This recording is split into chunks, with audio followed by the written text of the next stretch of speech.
Yo, jom. Ira nak review dekat Yol. Ira nak bagi tahu dekat Yol warna untuk Dubai dia tanah hitam tau. Dia bunga sama kan. Cuma Ira nak share dekat Yol warna dia untuk design yang belakang Ira ni Yol. Sangat cantik, sangat janguk ni kan. Okay, so dia ada 4 warna. Yol tengok deh. Okay.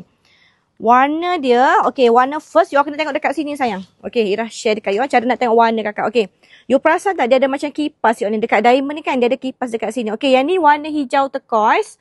Okay, ni warna first hijau turquoise ni. Okay, warna kedua adalah merah cili. Okay, warna ketiga adalah warna hijau kekuningan. Warna keempat dia adalah warna, dia macam biru sikit saya dah. Yang tu hijau, yang ni biru sikit. So dia ada 4 warna kakak. Dubai sangat best tau. Tu je Ira boleh cerita dekat you all. Kalau you all dah pakai Dubai you akan repeat order. Ira nak belanja lah customer Ira syukuri. Nak bagi harga murah sayang. Nak bagi harga borong. Siapa nak kakak ni? Nak bagi harga borong untuk kain Dubai set kakak ni. Diamond cantik kak. Bayangkan pakai dinner, combo anak kan. Dia janggut macam mana. You ada bidang 45, 4 meter sayang deh.